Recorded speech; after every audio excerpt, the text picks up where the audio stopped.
Welcome to Hasan English classes.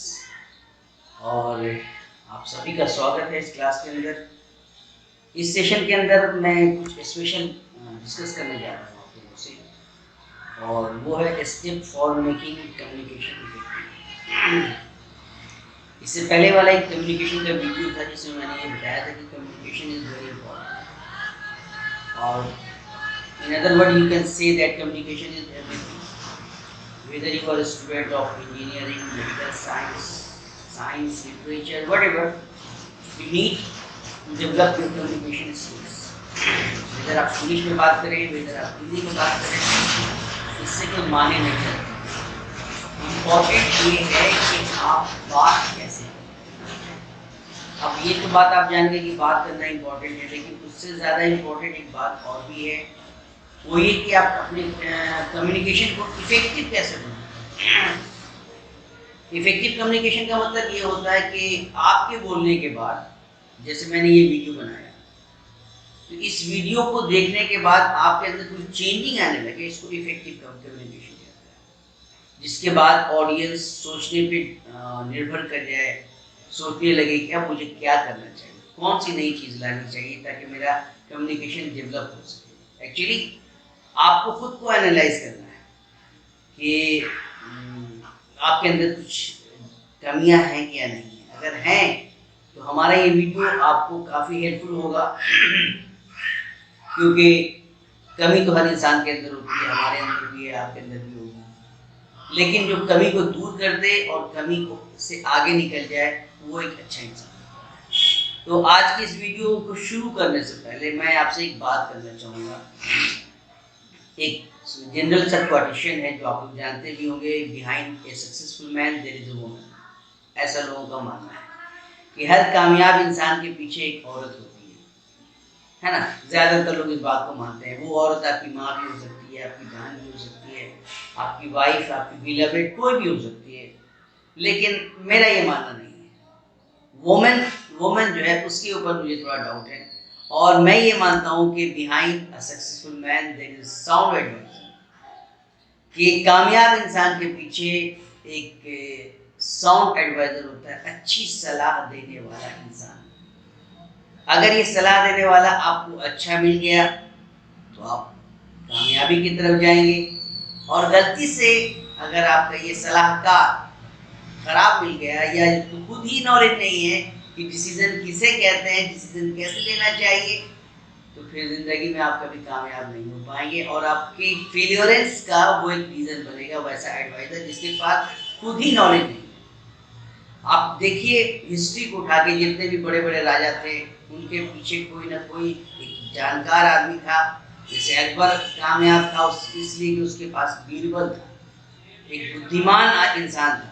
और अगर आपका एडवाइजर बुद्धिमान नहीं है तो फिर आप कामयाब नहीं हो सकते हैं। ज़्यादातर हमने ये देखा है कि अक्सर अभी भी जैसे हमारे प्रधानमंत्री जी काफ़ी कामयाब हैं, तो वो डिसीजन वो नहीं लेते। डिसीजन लेने के लिए उनके पीछे एक पूरी टीम बैठी हुई है जो डिसीजन को लेती है, और अच्छे समझदार लोगों को सिलेक्ट करके अपना दोस्त बनाया जाता है, अपना एडवाइजर बनाया जाता है। जो खुद ही गलत फैसला लेता है वो उसके लिए आप उसको आप एडवाइजर अगर बनाएंगे तो आपका लाइफ कभी भी सक्सेसफुल नहीं हो सकता है, मेरा ये मानना है। और ये एक प्रैक्टिकल चीज़ें हैं, आजमा के देखिएगा, करके देखिएगा। जो गलती करके पछता है उसे इंसान कहते हैं, जो गलती पर करे गलती उसे शैतान। आइए इसको कामयाबी के तरफ ले जाने के लिए डिसीजन क्या होता है। कुछ किताबों को मैंने पढ़ा, मैं ये नहीं कह सकता हूँ कि I have read a lot of books, नहीं, बिल्कुल नहीं। चाहे थोड़ी बहुत किताबें पढ़ी है। जब किताबों को पढ़िएगा, अच्छी किताबें, तो उससे पता चलेगा, स्पेशली जो मिडिल इंग्लिश की किताबें हैं, और पियर्स द प्लॉमैन या ली मॉर्टेट ऑथर, या इस टाइप की बुक है, द कैंटरबरी टेल्स, उसको पढ़ने के बाद आपको एक सॉल्यूशन निकलेगा। वो ये कि डिसीजन जो होता है वो 3 चीज़ों से होता है। Number 1, interest. सबसे पहले आपका एक इंटरेस्ट होना चाहिए कि आप करना क्या चाहते हैं, आपका इंटरेस्ट किस तरफ जा रहा है। अब सपोज आपके पापा ने कहा कि आप इंजीनियर बन जाओ, and you don't have any interest in engineering, तो आप कभी भी एक कामयाब इंजीनियर नहीं बन सकते। किसी भी काम को करने से पहले आपका खुद का इंटरेस्ट उसके अंदर होना चाहिए। नेक्स्ट है डिस्कशन। अच्छे लोगों से मशवरा कीजिए, अच्छे लोगों से बात कीजिए जो उस बिजनेस के बारे में, जो उस जॉब के बारे में जानते हैं, जिनको खुद उस जॉब की जानकारी नहीं है। अगर उससे आप डिस्कशन करेंगे तो आप कभी भी आपका डिसीजन सही नहीं है। और तीसरी चीज होती है प्लानिंग। ये सभी लोगों के लिए, दुनिया में जितने भी लोग हैं उन सब के लिए ये डिसीजन का एक फॉर्मूला है।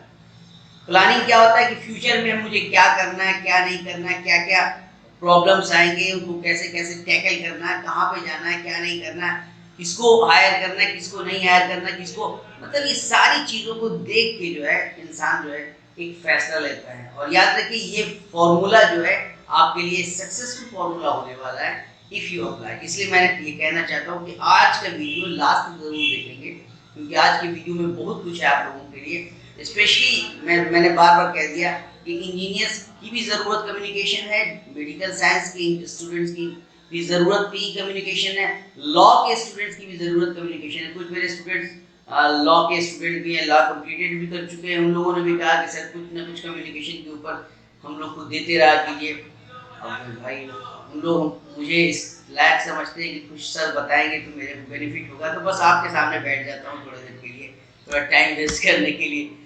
अब some general guidelines have been provided for effective communication। अब आइए मेन टॉपिक के ऊपर, जो आज का टॉपिक है।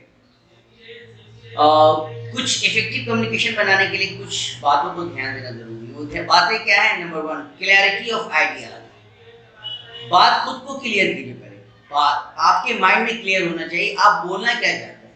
बहुत से लोगों से आप बात करेंगे, बात करने के बाद आप उनसे पूछना पड़ता है बोलना क्या चाहते थे आप, मतलब समझ में नहीं आता। तो क्लैरिटी ऑफ आइडियाज में हम डिस्कस करेंगे। The communication should be quite clear about what you want to communicate.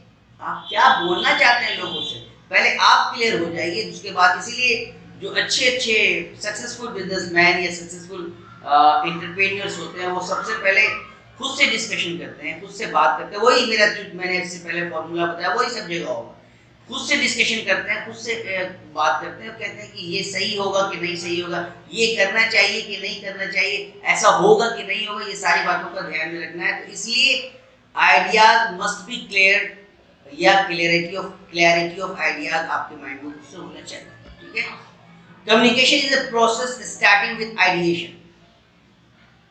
भगवत गीता में लिखा हुआ है पहले तोलो फिर बोलो।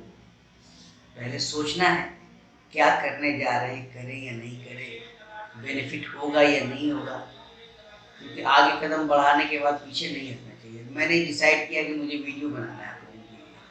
अब सोच 2-4 वीडियो बनाने के बाद अगर मैं थक जाता तो बेकार हो जाता। हाँ, थोड़ा टाइम नहीं मिल रहा था, फुर्सत नहीं थी। अब कुछ फुर्सत ज़्यादा आ गया तो मैंने कहा चला जाए, शुरू किया जाए। तो सारी बातें मैं बताऊंगा, बहुत अच्छे अच्छे बातों को लेके आऊँगा। कुछ बातें आप जानते भी होंगे, ऐसा मैं नहीं कहता हूँ कि यू आर अनअवेयर, नहीं जानते, लेकिन कुछ बातों को मैं स्पेशली आपको बताना चाहता हूँ। Communication is a process starting with ideation. यहाँ से शुरू होता है कम्युनिकेशन। पहले सोचना है, पहले तोलो फिर बोलो, which includes generation of ideas mean for communication. जिसका मतलब होता है कि आप आइडियाज को जनरेट करें, क्या होना चाहिए, क्या करना चाहिए, कैसे होना चाहिए, इन सब बातों को लेके चला जाता है। इसको कहते हैं क्लैरिटी ऑफ आइडिया। चलिए नेक्स्ट, नंबर 2 आपको ध्यान देखना है पर्पस ऑफ कम्युनिकेशन। बात क्यों कर रहे हैं, है ना। किसी से जब हम बात करते हैं तो उसके पीछे पर्पस होना चाहिए। कोई भी आदमी फालतू का बात नहीं करता है, कोई भी आदमी फालतू का किसी के यहाँ नहीं जाता, कोई भी आदमी फालतू का आज के ज़माने में किसी से मिलना पसंद नहीं करता है। सबके पीछे कहीं ना कहीं कुछ ना कुछ आइडियाज होते हैं, कुछ ना कुछ रीज़न होते हैं। ठीक है।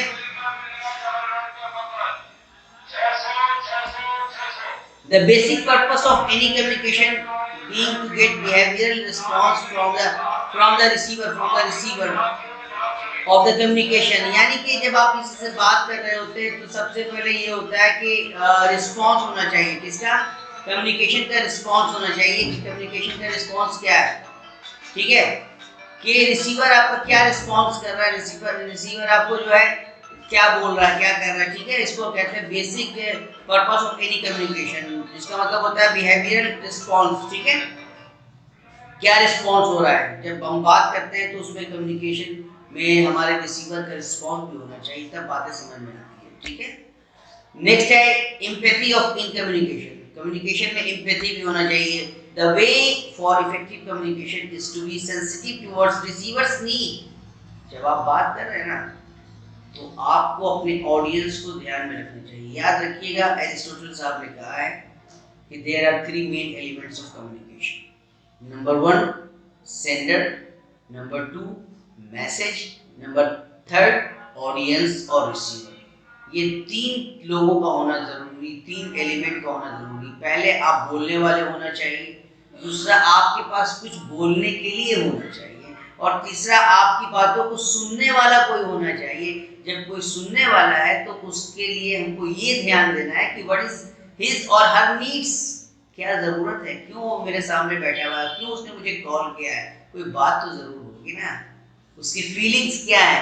अब जैसे मैं टीचर हूँ, आप टीचर हैं, तो आपके पास कोई बच्चा कॉल करेगा सिर्फ कुछ ना कुछ जानकारी लेने के लिए, ये नहीं कि सर चलिए घूमने के लिए चाय पी के आते हैं, बिल्कुल नहीं। या उसकी क्या हम लोग कभी कभी आप मेरा वीडियो क्यों देख रहे हैं, आपको शायद कुछ बच्चे हमारे हैं ये उम्मीद होगी कि सर ने इस वीडियो में कुछ ना कुछ स्पेशल दिया होगा, कुछ ना कुछ जानकारी की चीजें, इसलिए ध्यान देना है कि आपके रिसीवर आपसे क्या चाहते हैं।